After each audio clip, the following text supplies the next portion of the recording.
Okay, so the floor is open.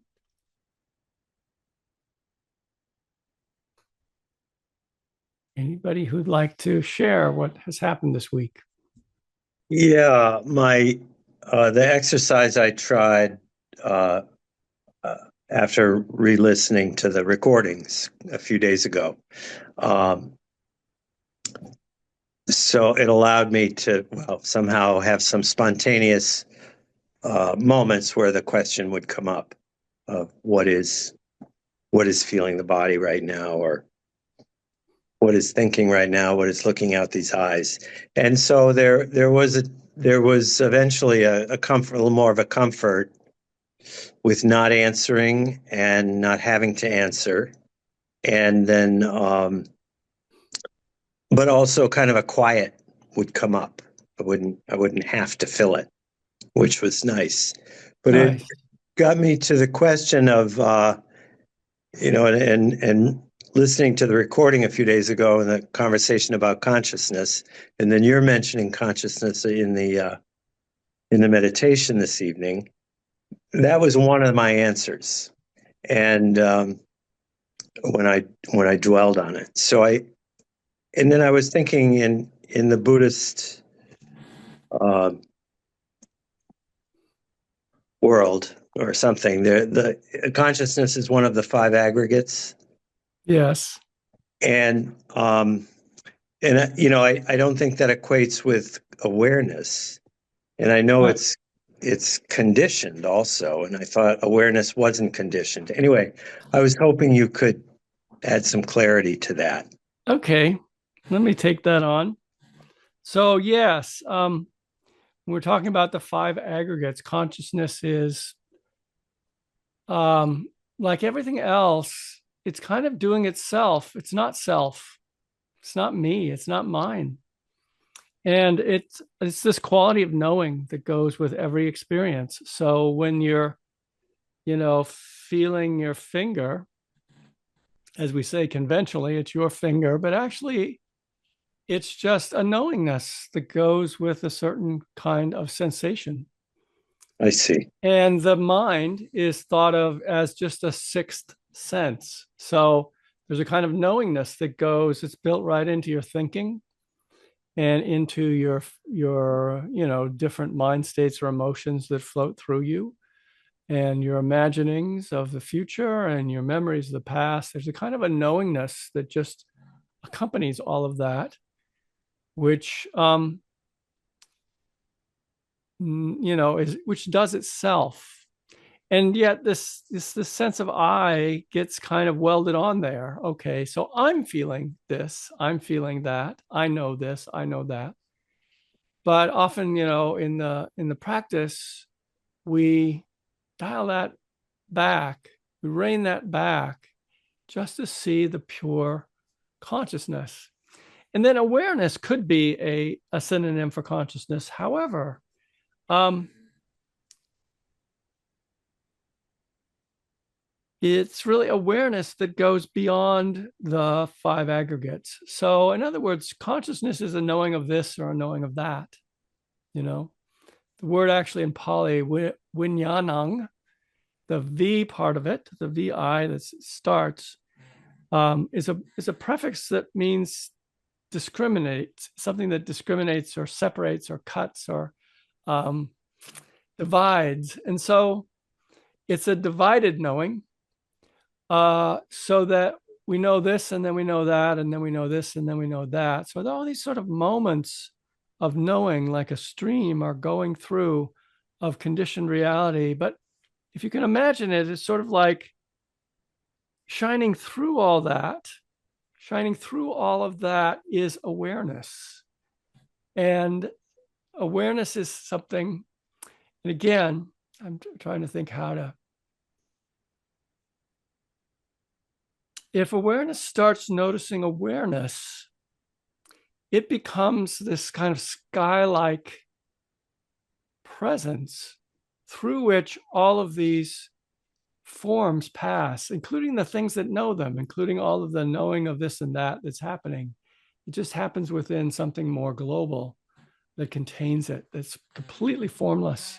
Although knowing itself and consciousness is formless, but there's this container, you could say, of awareness that shines through all of our senses and all of our experience and is also not self.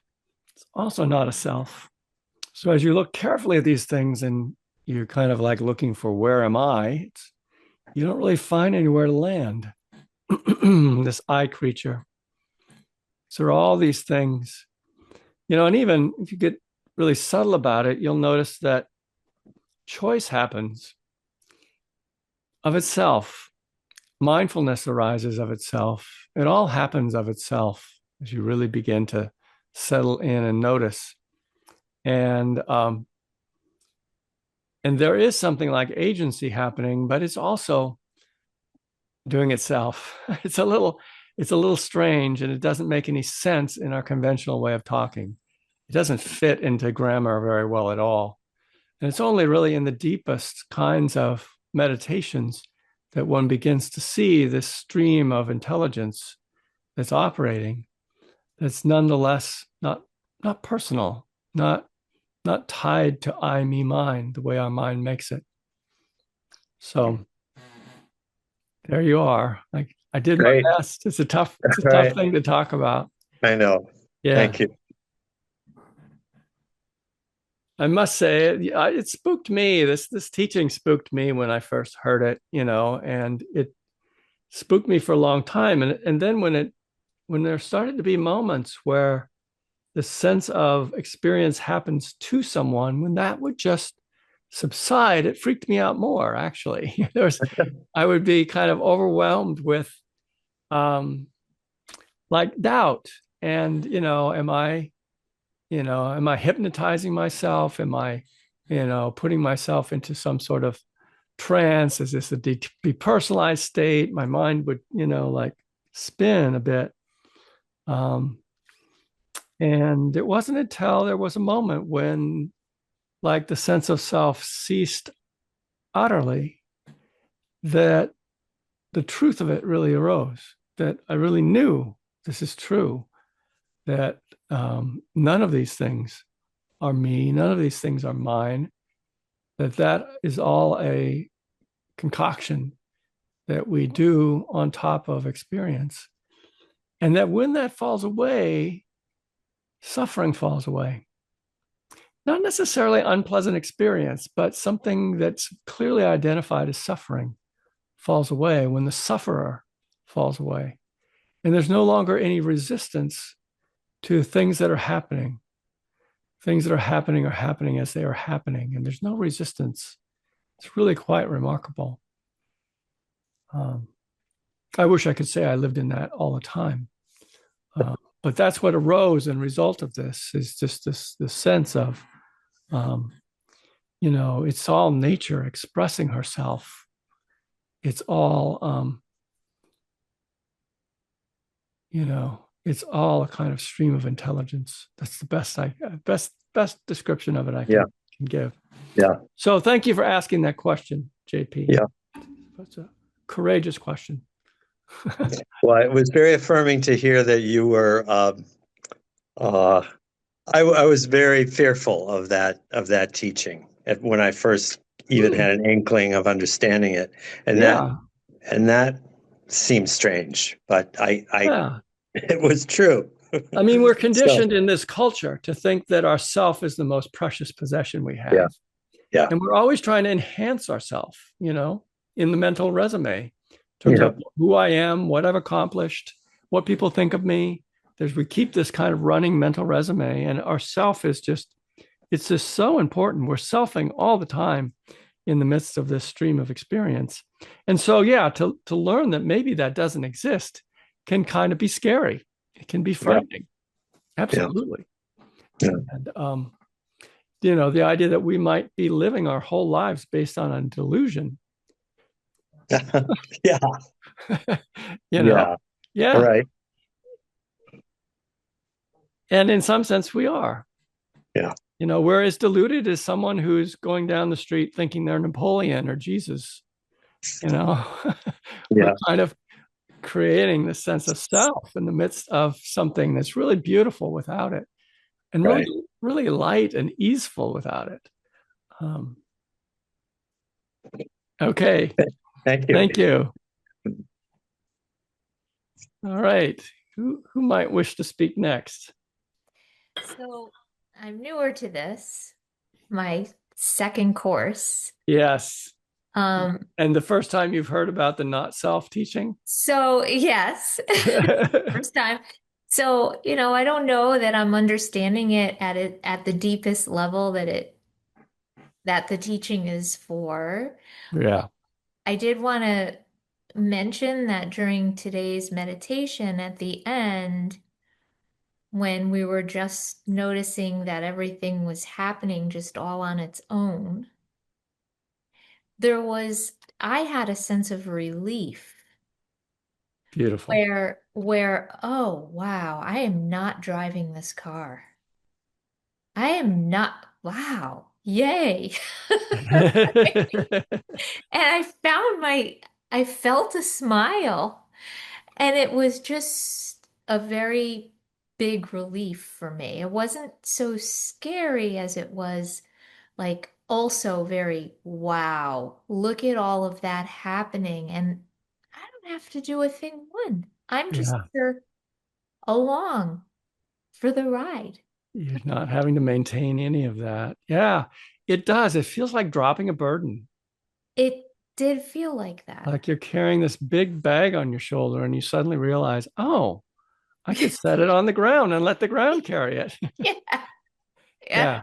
But then Yeah. it did leave me wondering, okay, well, how does anything get accomplished? Say, like in Mm. the workday. I do Yeah. put my mind to it, I think. Yeah. Do I think, or is it just thinking?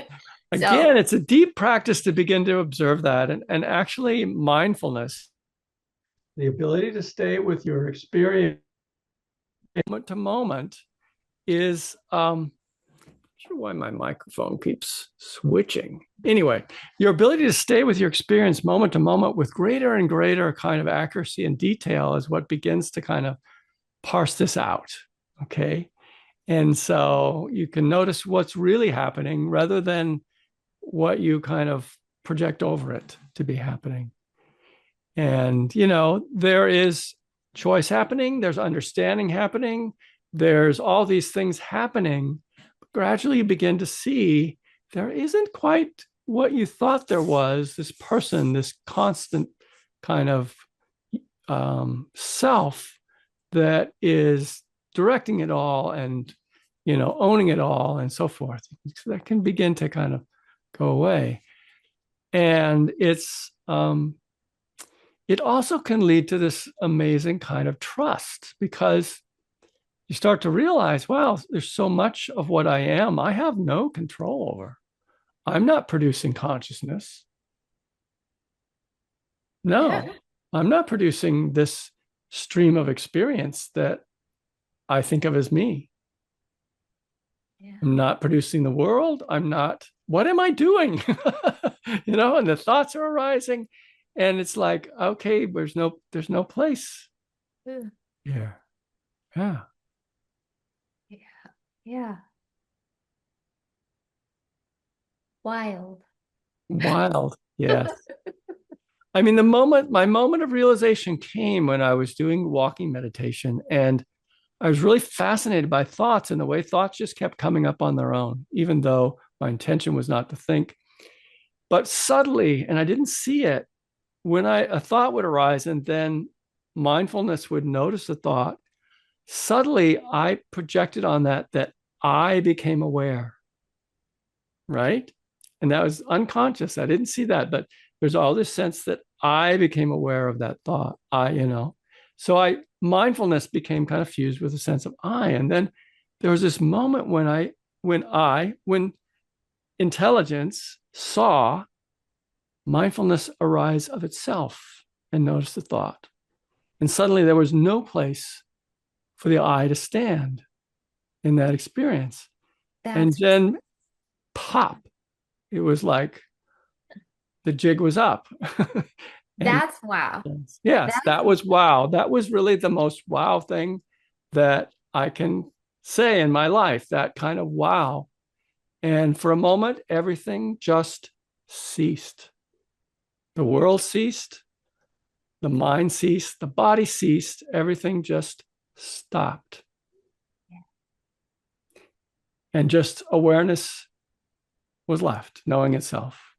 And then it all started up again, but something really fundamentally shifted in that. That was really this incredible wow. the veil. The The veil veil, the brought veil down for a moment. for a moment. Yeah. Yes. That's very nice. All right. Well, keep doing that practice if you're drawn to it. It's really Yeah, powerful. thank you. Just noticing everything happening of itself. So other types of wonder are acceptable besides this fundamental thing about self. Chad, go ahead. Yeah, so my understanding from what you were just talking about is that if we keep returning to that, what you were just describing as a practice, then we behave more skillfully or more clearly in the actions that when we engage with life outside of setting aside deliberate moments to have these experiences, having a meditation practice. Mm-hmm. And I wonder if you'd speak to or the term volition came to mind, and I don't know where volition Volition. fits into Yeah. this, but it's not like we have this insight and then we say, "Oh, great, it's groovy. I'll just sit here and turn to a pile of dust now." We pay the taxes, we eat our next meal, we You take do. care of Yeah. We are ourselves. embodied beings. It kind of helps if we eat. And it kind of helps if we have the ability to pay the bills. Definitely. Yeah. So it's not actually, um, a recipe for passivity. If, how can I put this?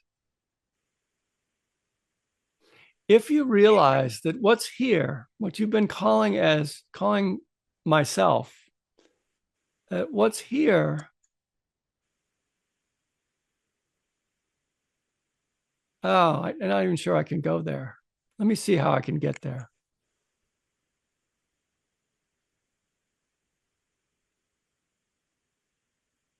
It's like being in Maine, you can't get there from here. No, it's like words. Words are tricky. And I'll put it this way. This is a bit poetic, but it works. Is when the mind really, when you really look at what is here, what am I? What is it that I'm calling I that's here? And you drop into that more and more deeply. There's a silence and a stillness that starts to happen. And a felt sense of how vast what's looking through your eyes is not this little guy back behind the eyes, that we kind of construct with our mind looking out. What's looking is actually not that.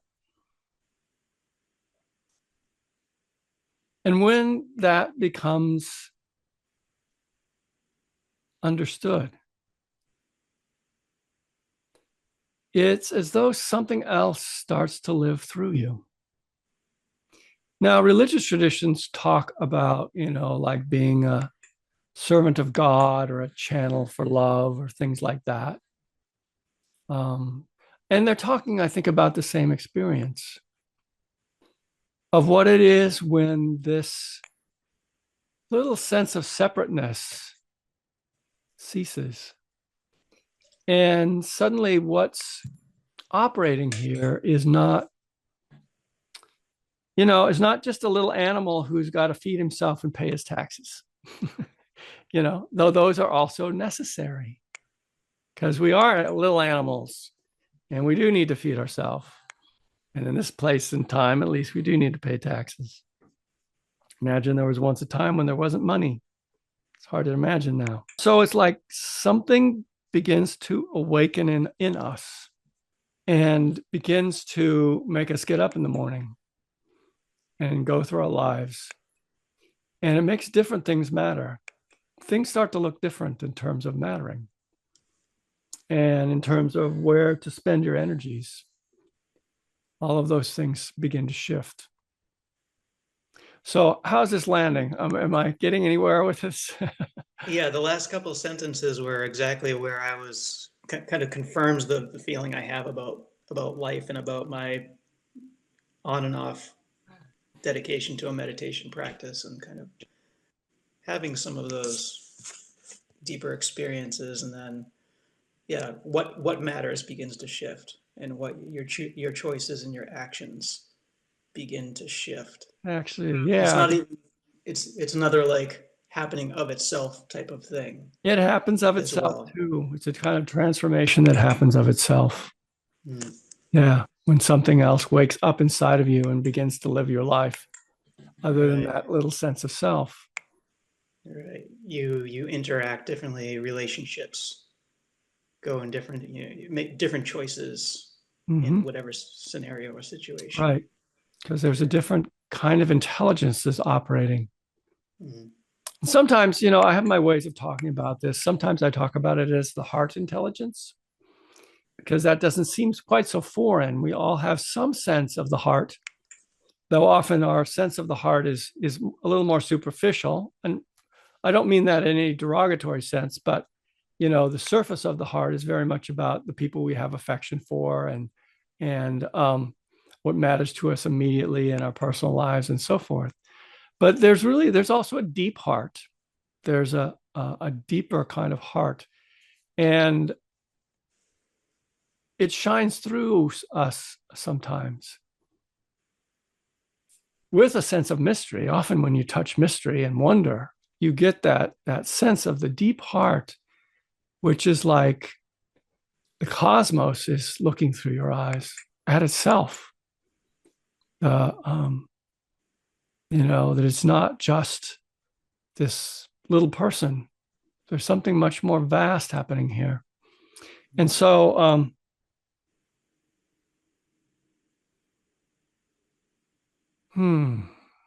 got a little lost there in my thing. See if I can well, and pick that's up. the Vedic or Hindu kind of thou art that.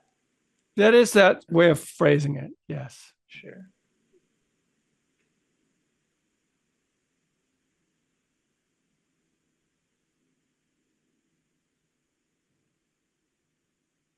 And sometimes when I talk about this, you may feel it waking up inside of you. Um, there's something about it being talked about that it's like something inside goes, oh, he knows I'm real. This deeper intelligence, it starts to feel itself acknowledged, and it stirs a little bit in people. And so maybe some of you can feel that even as I'm talking about it. I'm listening and I'm thinking of a practice that is kind of the opposite of what you're talking about in a way, which is noticing when your sense of self becomes the strongest, or when you feel uh, self most forcefully. Mm-hmm. How would you describe that? A lot of times it feels like a defensive thing, but it can Mm-hmm. also be like a sort of ego intoxication thing too, I would say.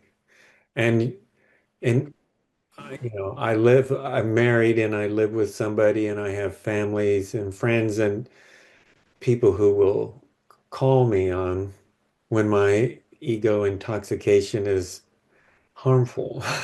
Yeah, When that's I'm, where intimacy is helpful with some other beings. yeah, to bounce off of. Exactly. If if I sort of left to my own devices, I can kind of convince myself that I'm in a good place. I'm in a good place, I'm kind of going along. But it's sometimes it's that rubbing against other people, feeling angry or even feeling really happy sometimes too.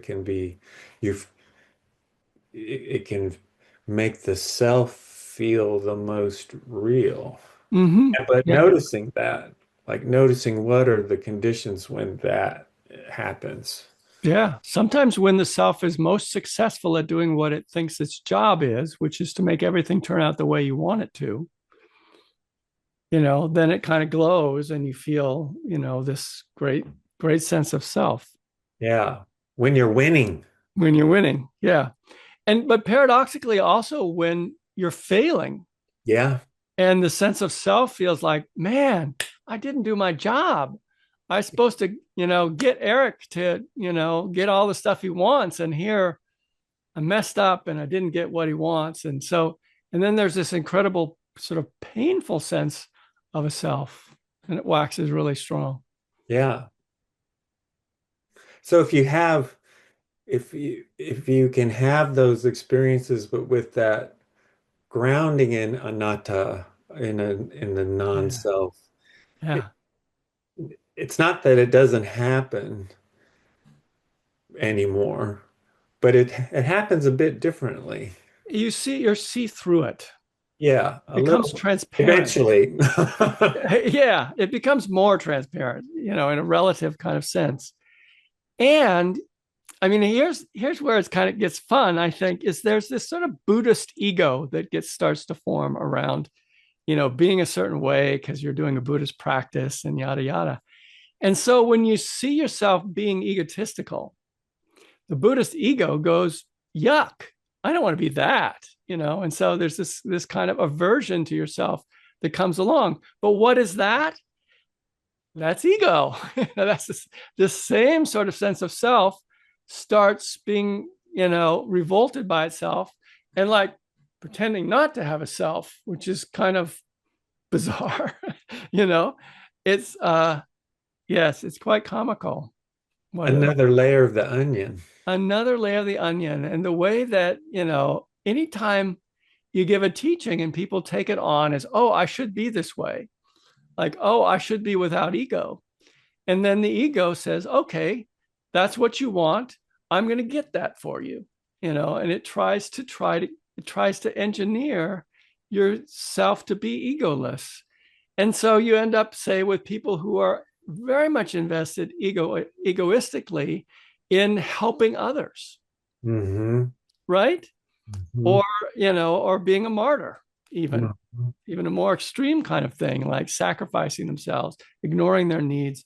Their self is kind of somehow in that, in this sort of paradoxical way. It's still very sticky. So it's not the case that the practice is to try to not have ego. It's to see very clearly the nature of experience, that it isn't there. And that what we're calling ego is just this mind state that arises, that claims something as me and mine.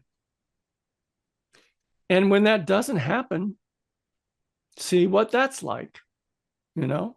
So it starts to become more transparent, and the connection between this self and suffering becomes clearer and clearer. I've heard it called a useful illusion or a useful Useful illusion. I mean, it's really helpful if someone calls your name that you turn around, right? So there's a relative truth to self and to having a name, even though whatever, Eric does not name who you are. Someone gave you this name, but they're naming the unnameable. In every instance, every human being, or even every animal, every plant, when we put a name on it, we're naming something that's really beyond names. All right, who else? I'm having fun. No, I do. I love this. I love this topic, but I also know it's hard. It's hard because it's so not our thinking. Well, no, I'm listening and I do find it funny, you know. It's a fun topic, you know. Being an illusion is kind of hilarious to me. Just thinking, you know. I mean, I don't have a lot to say about it other than this is just how it feels, you know. I think laughter is really helpful. Yeah. It's a way that we like poke a hole in our sense of self once in a while and Yeah. the deep irony of life. Yeah. Yeah, I love it. It's fun to do. All right.